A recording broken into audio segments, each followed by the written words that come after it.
All right. Good morning, folks. It looks like it is the top of the hour. Um, my camera has picked an awesome time to die on me, so apologies about that. My name is Jeff Tully. It's a pleasure to be here speaking with you today. Um, and I'm going to go ahead and get started here. Please let me know. Oh, sharing is not turned on. So I just sent a request to share my slides and momentarily here. Excellent. That looks good. Great. Can folks see my slides? Chime in if you can't. Excellent. Looks good. Great to be with you today. Unfortunately, Adam's feeling a little bit under the weather, so I'm just going to kick off here. I know that these sessions are intended to be very interactive, so please feel free to chime in. I'll try to do my best to monitor the chat, but if you have a question or would like to make a comment as we get into this, I'm happy to stop our presentation and get into some good dialogue. Adam originally asked me to come and give this talk, and I was honored to do so. They asked for a very formal title, and so I came up with just off the top of my head, what can we learn from evidence-based medicine with respect to healthcare cybersecurity research? But really, what this talk is going to be is some stuff that we're doing at UC San Diego, some stuff that we've done previously, and maybe that can give us a little bit of a different perspective about how we think about both basic and applied cybersecurity research. So just to introduce myself again, I apologize. My camera literally is stroking out at the moment. But this is what I look like when I'm in the operating room, which is my day job. I'm a physician, board certified in pediatrics, anesthesiology, and clinical informatics. I work at the University of California, San Diego, where I'm also the co-director of our relatively new Center for Healthcare Cybersecurity. So quick couple of conflicts here. We do have research that's funded by a contract from ARPA-H. Johnson & Johnson MedTech is an industry partner with our center. We collaborate on some projects. I have co-founded a healthcare startup company, and Adam very kindly came out and spoke at our center symposium in November of 2024. Um, Many folks on the call might be wondering, hey, we're here to talk about cybersecurity. What is a medical doctor doing speaking to us about this topic? And I just want to kind of start with a picture that I was introduced to one of the first days of med school, actually. And it's kind of always resonated with me since, and it's how I internalize and kind of think about ultimately what our role is as physicians and other clinicians too, nurses, the folks that I work with in the operating room. We take care of patients, and that is a connection that is often established and emphasized at the bedside, right? And this kind of picture, I really like it because it centers the patient in the focal point of the picture. You see that doctor sitting next to them, being very attentive, and you see the family off to the side, and everybody is kind of focused on that patient, who they are as a person, and doing what we can to help get them better. But of course, the bedside of today looks a lot different, right? And we rely as clinicians on a myriad of connected medical devices, network connected infrastructure, software applications, all the way up into larger cloud hosting providers, power companies, all of this connected infrastructure that we need to take care of patients and achieve some really incredible accomplishments in the clinical side very dependent on connected technology. And so that's something that I am interested in from a research standpoint.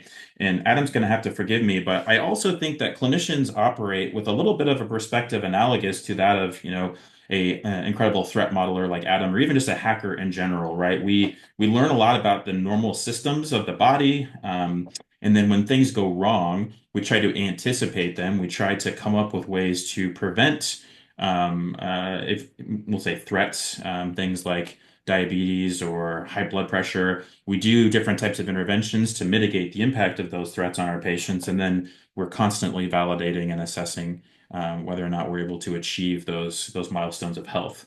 So I think there's a lot just basically synergistic between the perspectives of the clinician and the security researcher or hacker. And I do just have to say, I have been going to DEF CON for a long time. I'm basically a glorified script kiddie, so I want to establish those bona fides, but I'm not the most technical person in the world. So once we start getting into the meat of this conversation, please know that it's really a reflection of the work that we're doing at our center with a huge host of incredible co-investigators and staff members and awesome students that really span the domain from medicine to computer science to other associated areas like economics and public policy. So at UC San Diego, we're very, very fortunate to benefit from the incredible expertise of some of the leading computer scientists, and specifically folks like Stefan Savage and Jeff Volker, who are security focused. So all of this stuff would not be possible without this really cool collaboration that we've built spanning a couple of our domains. I'm not sure if anybody saw this article in the Washington Post or other major news outlets a week ago or so. I think the news came out, but really foundational milestone moment, I think, in science and medicine in particular. This adorable little baby was born with a really severe inborn error of metabolism. That affected the ability of his liver to process ammonia. And over, I think, about a 6 month period, a huge multi-consortium group of scientists at CHOP and around the country worked to develop a specific CRISPR-based therapy for the abnormal gene that this baby had, and essentially saved his life and spared him a liver transplant. And more or less was just an incredible thing to see, even almost 10 years ago when I was doing my pediatrics residency. These type of inborn errors of metabolism would have been, death sentences or severely shortened um, both the duration and quality of life for these types of patients. And so for us to be in an era now where we're doing experimental gene editing treatments that are customized to individual patients is just something that I think not only reflects the importance of like literal decades, almost century of public research, publicly funded research and kind of basic science work, but also is kind of indicative of, I think, how we think about medicine and the promise of medicine. And people don't really realize that it took us a really long time to get here. I think we kind of take advances in medicine for granted. But back in the day, it was basically, standard of care to address your patient who's not feeling well, like Adam might be today, and say, "Hey, we're just going to let out a liter of blood and see if that makes you feel better, or slap some leeches on you, or give you a little bit of mercury therapy." And really, the evolution between that and where we are today required a very long. Hey, I like my blood. You like your blood now, but maybe if we suck some of it out, you'll feel a little better because you could have some bad humors in there. So Could um, be, could it be. really took us, getting a perspective that was not just, let's see what the established orthodoxy is, developing a scientific approach to testing various therapies over centuries. We've refined the scientific method in evidence-based medicine to really develop this process by which we ask questions, perform experiments, and analyze information. And so this is something that we are, taught from day one in medical schools, hierarchies of evidence, what's important, how do you assess when somebody tells you that something works, where's the evidence, where's the data? This is a process that I think in many ways we're still working on in cybersecurity. And I will just, as an aside, say that I have developed that little analogy with the leeches and bloodletting, and say that, we're still in our leeches and bloodletting days of cybersecurity, but believe it or not, we in medicine actually still use both leeches and bloodletting. So I was on call last week and somebody came in. Table saws are very dangerous, so be careful when you're working with them. Somebody came in with their thumb cut off with a table saw, and the doctor reattached the thumb. And then leeches actually have a very potent natural anticoagulant in their saliva. So it helps to dilate the blood vessels that they've recently reattached. And you slap them on that appendage, and the leeches go to work and they help increase blood flow to the affected extremity. So we do continue to use both leeches and bloodletting in medicine. Don't use mercury, though. That's still very dangerous. So, from the standpoint of clinical healthcare cybersecurity, so working on understanding how we can secure the systems that we use to take care of patients, anybody who has been to a conference in the last 10 years knows that we are very much in this sort of admiring the problem phase. We like to talk about things like ransomware, we like to talk about vulnerable medical devices, but all we kind of do is point out this is a problem.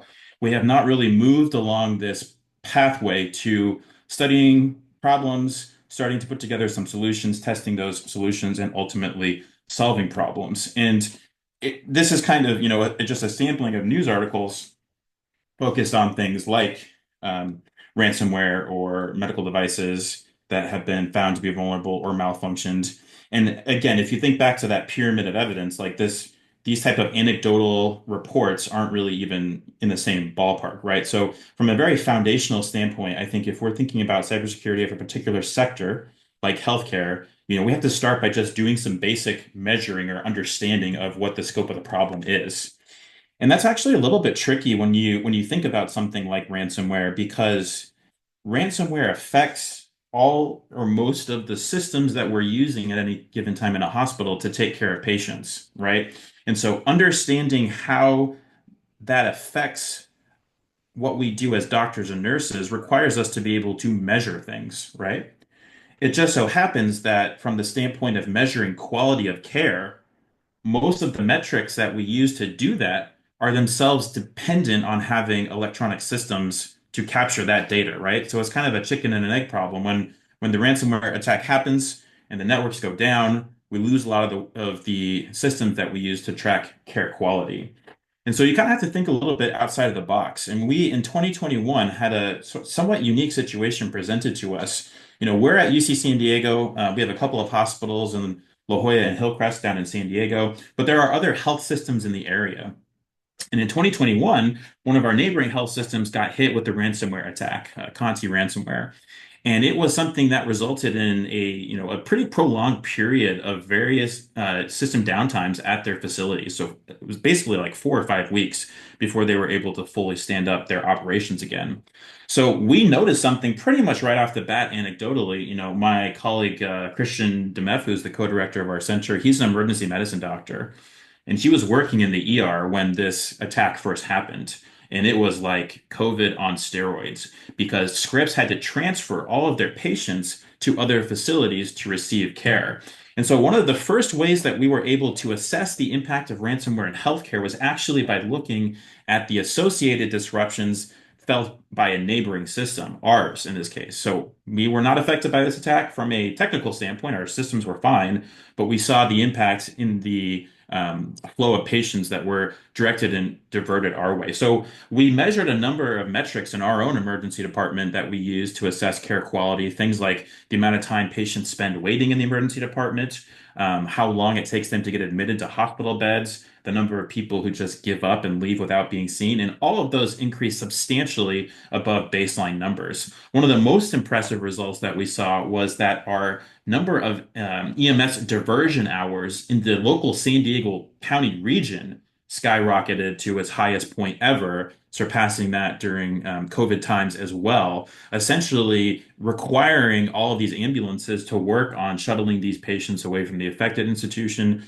to those that were not affected. And subsequent follow-up studies showed that we actually saw impacts to outcomes of patients suffering things like cardiac arrest, out-of-hospital cardiac arrest. We look at things like survival to favorable neurologic outcomes. So if you have a cardiac arrest, you are able to be revived, you're taken into the hospital. Do you leave being able to basically walk and talk, or have you suffered substantial effects as a result of that episode?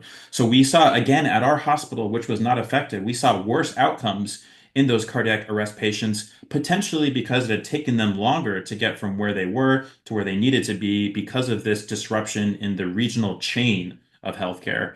And so this kind of gave us this idea that we should be thinking about cybersecurity as a sort of public health issue along the lines of things like natural disasters or mass casualty events that really disrupt the delivery of care across an entire regional area, which I think speaks to the importance of focusing on resiliency and understanding that, some of our weakest links in the overall healthcare chain, smaller hospitals, hospitals with less resources to invest in cybersecurity, that can actually be relevant for all of us, even if we don't receive direct care there.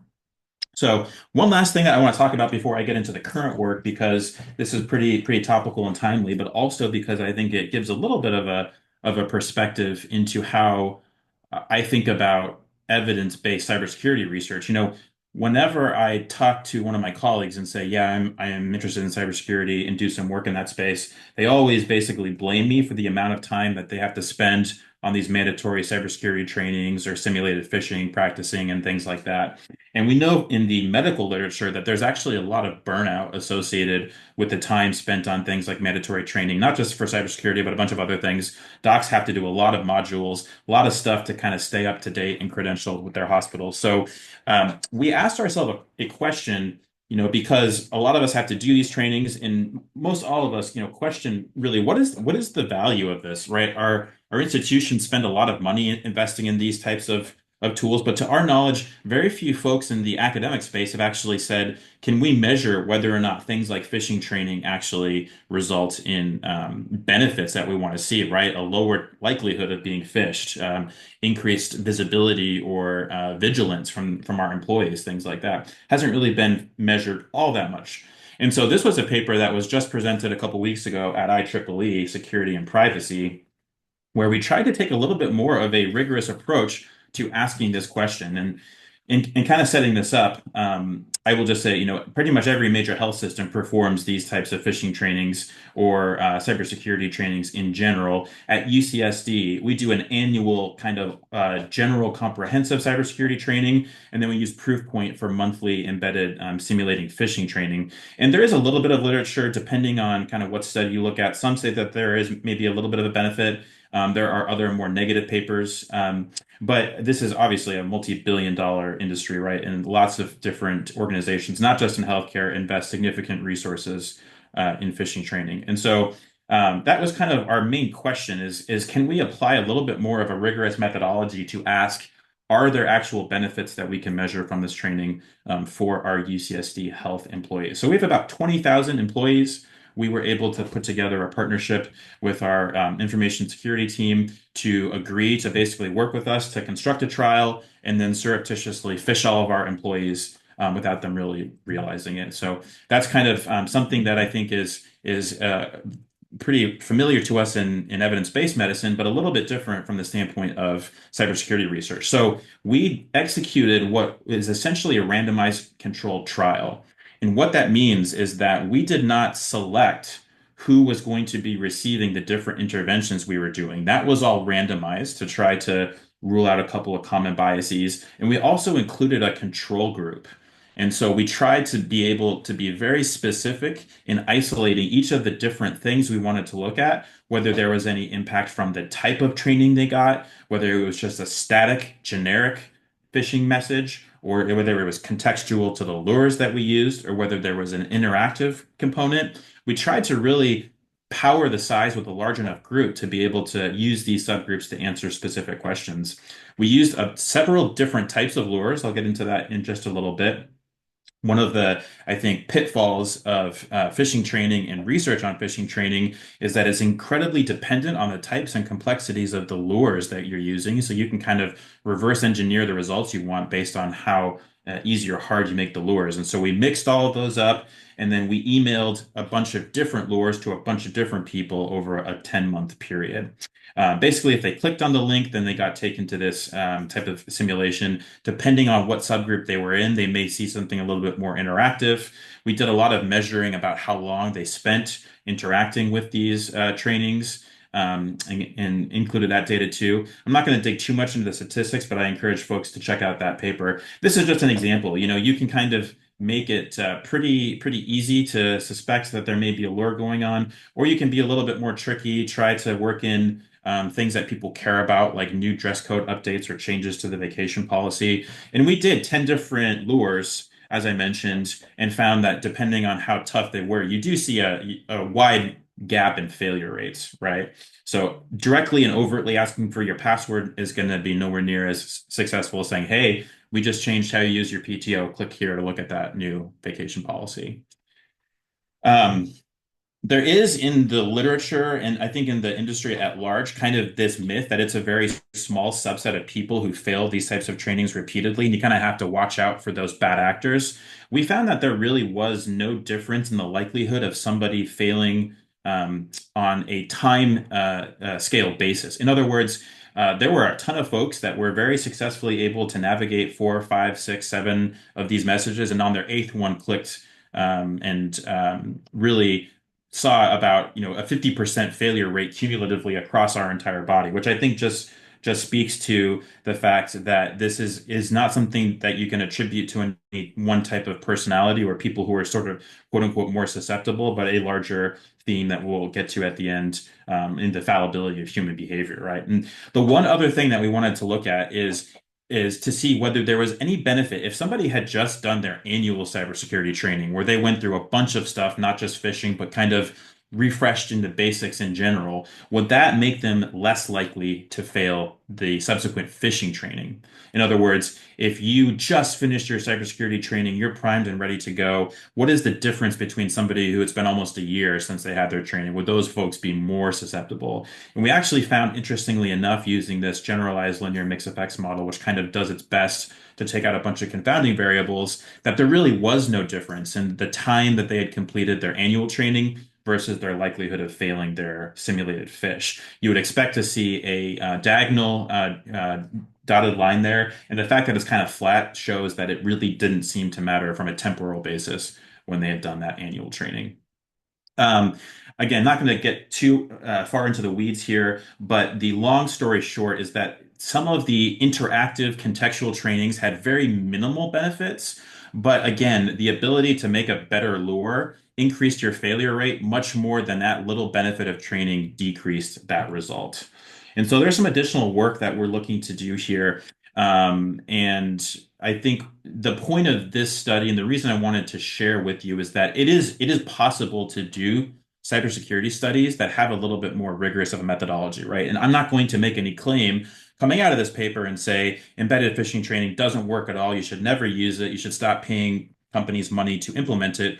But I would say here's a paper that asks a question that has a methodology that comes to a conclusion, and you can evaluate that and judge for yourself. And what we hope people will do is replicate this, right? There are other sectors, other institutions, people can do similar types of studies, and we can start to build up a little bit of an evidence base that may help us make some of those larger conclusions in the future. So, as you can imagine, when this kind of initially made its preprint appearance on LinkedIn, was quite controversial. Most of the folks who are sort of involved in these types of enterprises were very reluctant to engage with the study or to kind of maybe question their own methodologies. And you get a lot of these incredible comments that are like, yeah, that's the dumb legacy training approach. I have the special sauce and it works. And I've got metrics to say it works. And then when we reach out and we're like, that sounds awesome. Can we publish this? And we get the response, no, it's a trade secret of my business. So this is something where I think we could do a little bit more to engender a culture of openness to science and negative results and developing studies that test our established orthodoxy. That's all I'll say about that. So that's basically a little bit of an overview of some of the sort of basic foundational work we've been doing at the center. And again, I might stop here for a second. Any questions, any of the stuff so far? Comments, criticisms? Don't everybody jump in all at once. That's okay. I know I talk really fast. There's a lot here. We can keep going and then we can circle back at the end. So again, basic science. Let's get some data. Let's start to build evidence bases. But then, of course, you do have to move further along this path and start to put together ideas for how we solve these problems, right? We don't want to just be in the admiring the problem phase of things. We want to be saying, hey, what could we do to actually, mitigate some of these impacts to patient care by various cybersecurity issues. And so this is the project, the main kind of effort that we have currently going on at the center right now. It's called the Healthcare Ransomware Resiliency and Response Program, or HREP, or HR3P. Now, when I saw that, that abbreviation looked to me like the name of a Star Wars droid, and so I know that Adam's a big fan. So we actually have a little bit of a mascot internally. That's our HREP droid. But essentially, this project was conceptualized by taking a look at what the status quo is for hospitals that have been hit by ransomware. And we have been in the position to actually be on the ground at a number of these institutions while they have been dealing acutely with the ransomware infection. And we have come to realize like there's really nobody there to help them, right? You have all of the vendors in the world and all of the expensive tools and services and frameworks and consultants left of Boom. But then once these things happen, and again, they are more likely to happen to these smaller, rural, critical access hospitals that have maybe one person working part-time on their security team, there's really not much in the way for the doctors and nurses who are taking care of patients. They maybe will have somebody from Mandiant come and help them with technical incident response if they have cyber insurance. Law enforcement might come to do some forensics, but these hospitals are essentially on their own. And so the question for us when we were thinking about this program, and I should mention this is the program that is currently funded by an Advanced Research Projects Agency for Health or ARPA-H contracts. But we really wanted to say, are there evidence-based interventions or practical things that we can do to reduce the impact of cyber attacks really on that delivery of care? So are there tools we can give to clinicians? Are there ways we can marshal resources that can improve the capacity and quality of care during cyber attacks? So all of the DARPA style projects, they need to have these things called technical areas. Like these are kind of the sub projects under this larger effort. So there are three of them, and they basically ask these questions. Can we find the victims of ransomware? Can we protect patients? And can we restore technology? So we're going to dive a little bit deeper into this. And all of these projects also have these quote unquote big questions. So the impetus for this project we're calling ransomware is what if we could rapidly identify hospital attacks in near real time without relying on hospitals to report them, right? Because the status quo is that there is very limited visibility on the part of major stakeholders like CISA or HHS. They hear about these attacks on the news. They hear about these attacks because the American Hospital Association calls them up, but they really don't have their finger on the pulse as to what is the availability of our larger critical infrastructure. And so we've done a lot of work. And again, some of this stuff is pretty orthogonal, I think, or synergistic with the type of scanning and assessments of larger infrastructure that CyberGreen and Adam are doing.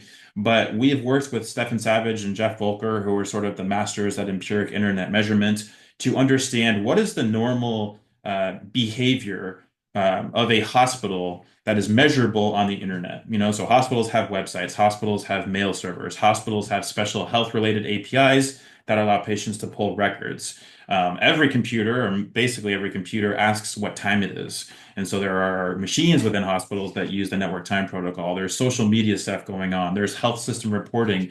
There's a bunch of signals that a hospital normally emanates all the time, unless something happens, right? And so if you validate a bunch of these signals and how they normally behave, you can then begin to measure what is abnormal behavior. So we've been doing this work. We put together kind of a basic model for how we understand these signals and started looking at different hospitals. And we hit in January of 2024, kind of our first proof of concept of this methodology. So there is a ransomware attack on a children's hospital in Chicago, and we actually had a system that at that point was evaluating what's called FHIR endpoints, which are publicly facing portals that patients and doctors can use to request health information.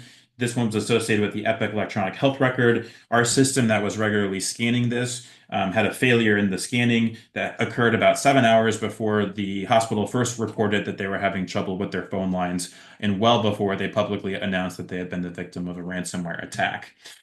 We built a system that essentially looks for abnormal network behaviors. And so you can imagine there are other things besides ransomware that cause that. Things like maybe the CrowdStrike update, where a bunch of computers get borked because you have a faulty piece of software pushed out. And we had a similar ability to monitor different hospitals using different systems, including FHIR endpoints. And believe it or not, when CrowdStrike hit, you see a giant spike here that corresponds pretty much exactly with that event, well above significance from that background noise. And if you know where those hospitals are and can geocode them, you can actually build yourself a map of all of the hospitals using Epic FHIR endpoints during the CrowdStrike update and how long it took them to restore responsivity to our different scans. There's a couple of papers in review right now that we'll get into that more. But basically, the overall system idea here is that if you have those validated digital signals that are pretty sensitive indicators of network responsivity, and you've gone through and done some pretty manual labor to understand where hospitals live in cyberspace, a bunch of stuff where you basically start with a domain, work backwards to enumerate a bunch of different subnetworks. You can, sprinkling some heuristics and AI ML pixie dust, put together this kind of early warning system or vital signs of the digital health infrastructure. And so we've kind of done that. This is the Kettering attack that just happened 2 days ago. So we know what their IP spaces are. We can see a pretty substantial drop off at the time of the incident. And so this system is is kind of up and running right now and is pretty timely and responsive. We're building it into a little dashboard so the government folks can play around with it. But what is the purpose of all of this? The purpose of all of this is not to like call out people who get owned and slap them on the wrist. It's to know, who may be experiencing difficulties with their underlying healthcare infrastructure to be able to then reach out and offer them help, right? And so that's kind of the aim of the subsequent two pieces of work is like once we know who may be experiencing some difficulties, how can we reach out and help them?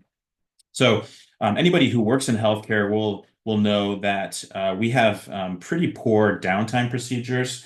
When we at the hospital are experiencing a planned EMR update or something or some other reason for our hospital networks to go down, it's usually scheduled at 2 in the morning. We basically sit and twiddle our thumbs until the network is back up. We try to do our very best to avoid going to our downtime procedures, which are usually found in a dusty box somewhere in a three-ring binder. And really, we don't have good emergency management and business continuity resources for doctors and nurses to be able to handle 4 or 5 weeks of unplanned downtime. When you think about your patients with the time-sensitive conditions, the strokes, the heart attacks, the sepsis, the trauma, the patients that really depend on these incredibly complex technical systems working, we need to have better plans for how we manage them when those systems go away. So this is some work that's been done by our fellow. We have Grant, our emergency manager from the team, is also on this call. One of the things that we're trying to do, aside from just making better emergency response plans, is understanding the patients that are most at risk from these types of attacks. So there's some research that we're doing to characterize the patient care impacts from previously reported attacks, understanding that no two incidents are really the same, and there are multiple patient subclasses or populations that we're understanding are affected differently. And is there a way that we can kind of model that and build a tool that can be used to better predict or estimate which patients are most at risk? And it's something that depends on this overlap between understanding the local patient populations, understanding which systems the hospital is using, and then understanding the behaviors of the individual cyber attack. So I think Adam got introduced to some of this work too. We'd love to kind of loop him back in on that and benefit from his expertise because this is really just glorified clinical threat modeling in the context of cybersecurity incidents. And so we're building a couple different tools that takes all this information, puts it together in a way that you can essentially use some public health modeling techniques to try to estimate who's going to have the biggest impact and where, and that's going to guide some of the plans that we're making available as well. The last part of this effort is understanding if we know who's being hit and we know how they're going to be impacted, is there a way that we can kind of rapidly restore connected clinical workflows and help doctors and nurses move from this very challenging to use status quo of paper? Paper is bad. Paper has a much higher risk of medical error. It's much harder to integrate the information that you've deposited into it back into a system later on. It's a lot harder to bill. And so hospitals, believe it or not, can lose, hundreds of millions of dollars from a ransomware attack, not because of the ransom, not because of the class action lawsuit, but just because they lose their ability to efficiently charge capture. So if there is a way to push us off of paper downtime back to some type of connected workflow, is that better than the status quo? And so, we're not the first people to come up with an idea of sort of replacing a full connected workflow solution. But it's a little bit interesting because in the systems that we've been to, while these attacks are going on, right, the first sort of immune response, the reaction from the security folks on the ground is unplug everything, right? You're not sure where your infection is. You're not sure if there's attempts at exfiltrating data. You're not sure if there's lateral spread to other systems. And so they just cut everything off. And so you have nothing when you are there. And when you think about an emergency response solution, you kind of have to provide everything from the ground up. And that's not a novel idea, right? The military has been doing rapidly deployable networks for a long time. Cisco does this, Verizon does this, but it's a little bit different in the clinical environment. And that's kind of the impetus behind our work is can we put together something that works for healthcare, that's relatively cheap, that's scalable, that's super deployable. So we call our system Crash Cart. That's what you have outside of a patient room when they go into cardiac arrest. You grab this cart that has everything on it that you need to get them back. And that's the idea here is that we provide everything from an internet backhaul using AT&T FirstNet or Starlink up to and including a private 5G cellular network that then we connect a bunch of hardened endpoints on. And we've built out the kind of informatics systems that you need to do things like run an ultrasound for radiology results or a portable laboratory machine. There's a lot of technical infrastructure that goes into setting that up so it can communicate back and forth with the electronic health record. So we've built that infrastructure, and then we built a vanilla version, cloud-hosted version of Epic as part of our prototype. And our prototype is intended to cover a 20-bed emergency department. And so in order to see, we have to do some kind of basic cool network research as a result of that. If we're using stuff like AT&T FirstNet as our potential internet backhaul, we have to assess how many hospitals across the country could we cover with that versus having to use Starlink. So there's a lot of cool, like publicly available Wiggle type data that can help us look at cell coverage over all the hospitals around the country. And then we've done a bunch of hardcore technical testing too within the context of our own emergency department to test, how quickly can we get our system up and running and what types of downloads can we get. So a lot of kind of cool practical functional testing with this that's ultimately culminated in this prototype that we've built that is intended to more or less replace the functionality of a 20-bed emergency department. So we're going to be doing our final demonstration with ARPA-H in September. We're going to go out to a rural hospital and set this up and do a clinical simulation where we essentially kind of provide that same level of functionality needed to take care of patients in that setting. But this entire system has been built to be very modular, so you could replicate it and scale it up to a full hospital if necessary. With the idea of this being like this is something that we have an emergency medical stockpile across the country of various vaccines and supplies for things like bioterrorism attacks. And this could be something we could think of it kind of like a strategic national stockpile of emergency healthcare technology, which is kind of the model that we're thinking of. So that is Crash Cart. That is all of the context of the ARPA-H work that we're doing. I know that's a lot of information. I want to talk really quickly for those folks on the call. Again, I'm not entirely sure the full breakdown here, but there is a lot of opportunity if folks are interested in cybersecurity to work in the healthcare domain, and it's something where there's a huge need. The salaries are not as competitive as industry, but I think the meaning and the impact of the work is fairly substantial. So if you ever have the itch to help secure our critical health infrastructure or help take care of patients, there's a number of different ways that you can get involved with the skill set that you possess too. So I know that was a lot of stuff. I'm going to say thanks at this point and drop off for some questions. I do just want to say we are having another one of our academic symposia in October of this year. Stay tuned to our website for more updates on that. But that is a free to attend kind of academic research conference. Adam was there last year, very kindly spoke, where we're just trying to kind of build out this ecosystem and community to continue to do good work together. So, with that being said, I think about 20 minutes or so for questions. So, hopefully, we can dig into some conversation.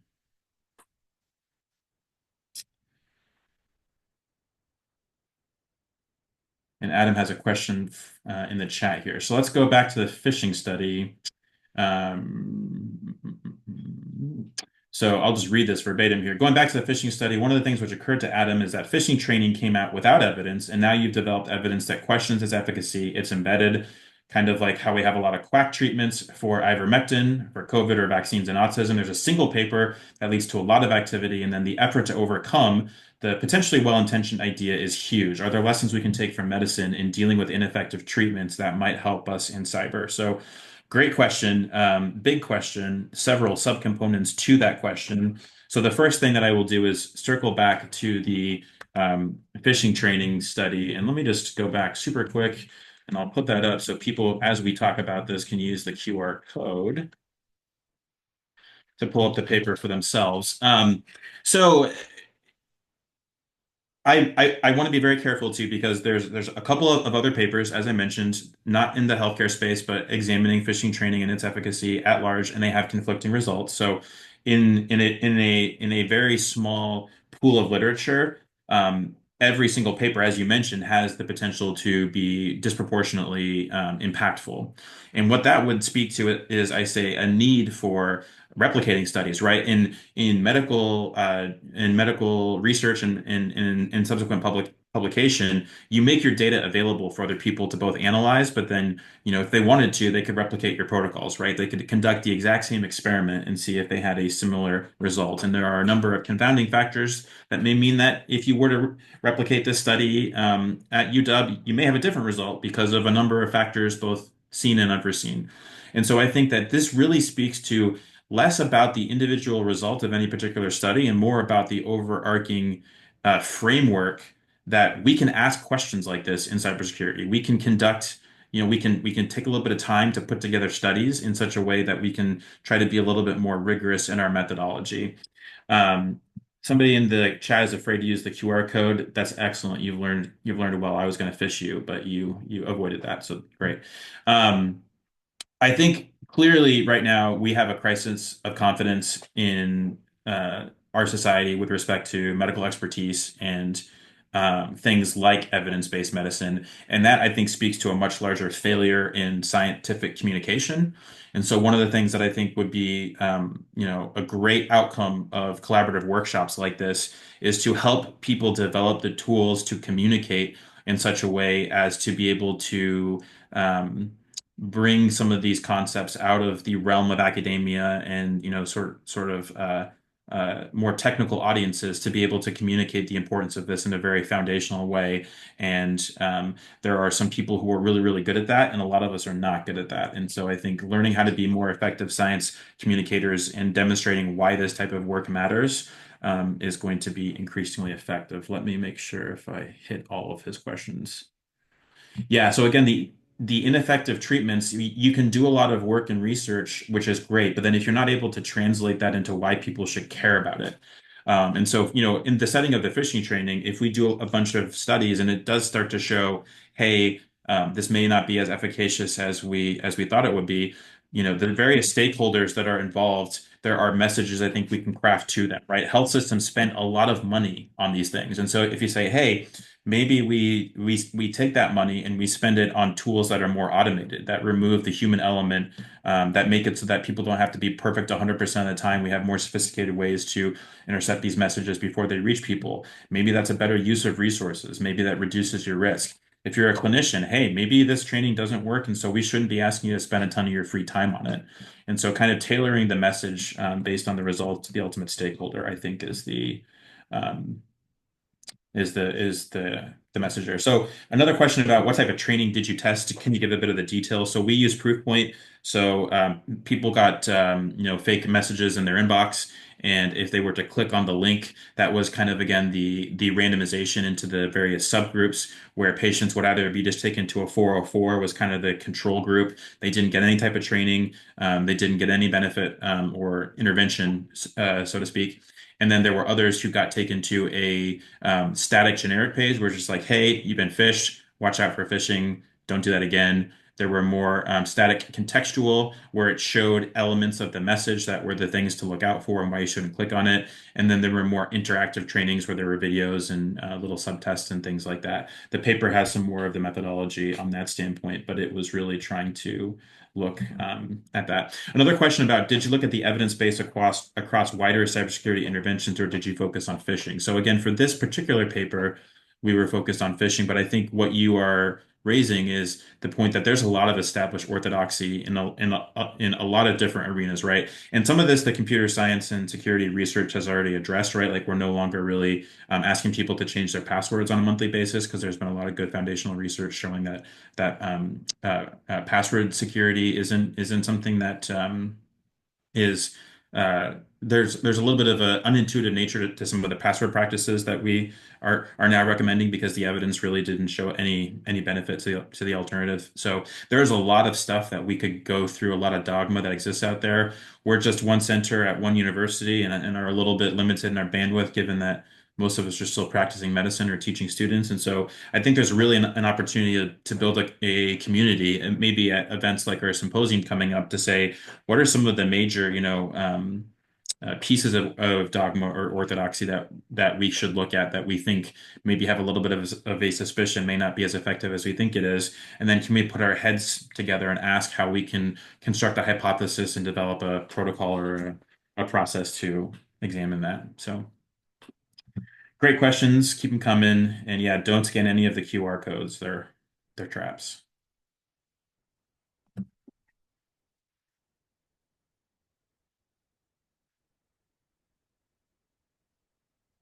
Ransomware work. Oh, hey, Ron. On the ransomware work, do ransomware events at hospitals need to be reported to OCR? Have you been able to build a data set of hospitals that have undergone a ransomware event historically? I'm just wondering, as these events are hard to track, if there's a way to do this with events that have already occurred. Yeah, great question. So, from the standpoint of a statutory requirement. So OCR requires you to report data breaches, which is interesting. I think if it's above 500 patients, you have to report it to OCR, and the timeline in which to do that is a 6-month timeline. And so, if you are solely requiring on hearing about these things from OCR, you're going to be 6 months behind the ball, and you're not going to have an inclusive data set. There is a current proposed rule that CISA released in the last administration called Cercia, which was going to update that to a 72-hour reporting requirement. I believe that is still in the rulemaking process, soliciting comments. It has not been implemented into law yet. There are people, myself among them, that would also probably argue 72 hours may be a little bit too long too, particularly in the sense of some of those um, more time-sensitive medical conditions like stroke, heart attack, sepsis. You really want to be able to restore workflows and get them the help they need as soon as possible.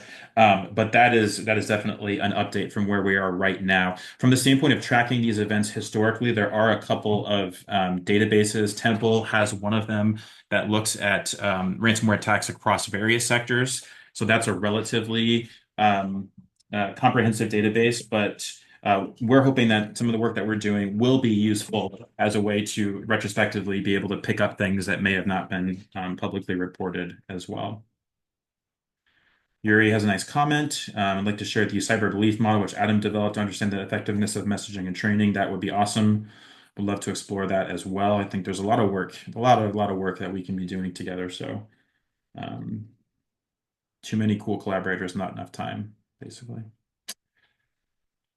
Great questions. Really appreciate them. Keep them coming. Otherwise, I need to take my dog to the vet. So, better opportunity about reporting timelines. Yep. Yep. Agreed. As is the case in most challenging problems, there's a lot of nuance, and one size fits all solutions are usually not the ideal way to solve things, for sure. For sure. Nobody wants to actually talk and share their lovely voices. It's all these comments coming over the chat. It makes me feel very lonely. Grant, do you want to say anything as an emergency manager? Grant probably left. He probably got bored. He's heard this before. Yeah, I think Grant's no longer here. That's embarrassing. Sorry, I've been Probably is typing. no longer here. Jeff, as we talked about, I'm not feeling good, Yuri looks like and she's talking, although I can't hear anything. Can you hear? Can you hear me? I can hear you, Yuri. Yeah. Hi, Jeff. Maybe Thank you that's so me. I'm much. gonna stop sharing my screen. Maybe Oh, you're probably not stop hearing here. me, but sounds like everybody else is hearing okay. Yeah? Okay. Jeff, I'm speaking. Oh yeah, my It's headphones been totally amazing. died. Sorry about that. People were probably talking the entire time. That's funny. Yeah. Yeah, Okay. sorry. That was me. That's embarrassing. Further embarrassment. Embarrassment on top of embarrassment. Sorry about that. All right, folks, did I miss anything when people were talking? Oh, Craig's there. Hey, look at that beard. Hi, Good to see Craig. you, buddy. Nice to meet you. Good to Thank you see for you. joining. I had a question, but I think somebody else did. The problem is Jeff can't hear. I can hear now. Sorry. Oh, Okay. great. My Okay. headphones just turned Fantastic. off. I'm so sorry. I'm Go so ahead, Craig. sorry. So did you have one, Yuri? No, I just wanted to say thank you. And then also the cyber belief model plus Yep. the things that we discussed before, which I think it is really interesting to work with you and in the healthcare community, is to develop that digital activities for daily living, for Mm, clinical care, and that mm. tied to the system. So I would love to continue discussing with this group because it is very relative. Um, that was my comment. and request. Absolutely. Back to you. And then Super maybe exciting. This is sort of a vague question, but and of course I'm already, pretty familiar with your work, but I was thinking about the work that I do with local governments and other kind of critical infrastructure. Healthcare cybersecurity is obviously going to have some of its own special weird things. Mm. I wonder, as your center is moving forward, are you thinking about applications for your work that could expand beyond healthcare, and or as you socialize what you're doing, are you hearing from other sectors, other parts of the world saying, yeah, we would like some of that? I was just wondering how that potential for scaling, if you will, sort of plays into what you're doing. Yeah, I think it's absolutely there. Obviously, we're a little bit biased in that we're in healthcare, and so it's easier for us to establish the relationships that help us do things like the phishing study, right? Because we know the CISO of the health system, we do all this stuff with them, et cetera, et cetera. So 100%, there's nothing about that phishing study that requires it to be done at a healthcare facility, right? And so, any type of other enterprise organization, it would be very, very fascinating. And so, that's one of the things I'd love to collaborate on is just kind of taking this and saying, hey, can we do this at another university? Can we do this at another business? Can we do this in another environment to see are there other factors that maybe outside of healthcare phishing training works great? Who knows? And so, that's something that is very exciting and something we should be doing. From the standpoint of some of the other work, the monitoring of digital infrastructure, that is again completely agnostic as to the critical infrastructure sector, right? We Right. are a little bit unique insofar as we know the impacts of losses of very specific services because they're contextualizing within a healthcare space, right? So if you lose your Fire API, that has a very specific meaning to your ability to have patients access their health information or do healthcare information exchanges with other hospitals, right? So that type of domain knowledge helps us in doing that. But the underlying methodology that Stefan Savage and folks have developed, that could be applied anywhere as well. Um, Audrey, yeah. Yeah, I was hearing about, about the phishing thing. So, Yeah. I'm legal background. I'm not Mm, a cybersecurity background, mhm, but phishing is one of the most complex crime.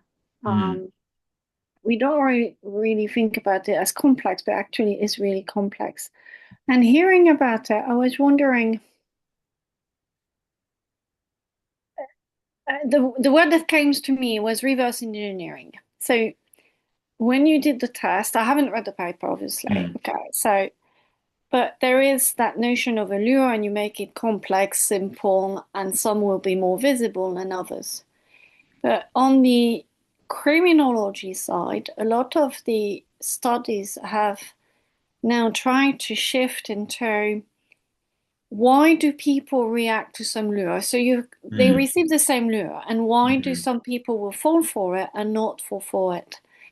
And is there a way that you can continue that, but by saying, okay, you've been caught, you've been fished, but and ask a series of questions that you would ask to everybody else, and that say, what was in your life that was going on that made you think that this was legitimate and when it wasn't? Um, and I wonder if that would start a process where we actually think about like a situation. What are the critical factors that make us fall for a lure that in another situation we may not fall for it because we may not have been pressured, we may have this and that in our lives. And maybe in the healthcare context, it could help, when doctors, I don't know, feel pressurized, they're at the end of the shift and they've got 12 hours of their life, where they just took decisions. They're not going to think the same way as when they start their shift. And I don't know, just a question. I'm not asking you an answer. I have part of. Oh, sorry. I think I stepped on No, Jeff. no, take it away, Craig, and then I'll chime in. No, I was just going to say I've like part of a hypothesis on this, and and this goes back to the fact that it's fairly complex. Audrey, is the people perpetrating phishing as a part of an attack are taking advantage of, not just the psychological state that somebody might be in under stress. They're getting a message about some financial thing, or they're getting a message that looks like it's from their boss's boss or whatever. But they're leveraging a system that all these people are required to use as part of their job, right? So we're making it's like we all probably most of us live in places where we have to have a car and drive to kind of live our lives or to go to work or something like that. But when you're using email, it's kind of like saying, hey, forget about driving a car. Everybody's going to have a helicopter, right? We're going to have this much more dangerous thing, but you have to use it. Any attacker is going to have a lot easier time attacking me while I'm trying to fly a helicopter than if I'm just driving, my Honda, right? So I think I don't know that that's an answer, but I I think what you're getting at, Audrey, is that if we really wanted to attack the phishing problem and not do away with email, it'd be great to get rid of email. But like, if we really wanted to attack that problem, we've really got to understand the environmental affordances and that adversarial space in a very detailed, it's a very transactional thing that's happening. And we've got to really understand it in a detailed way.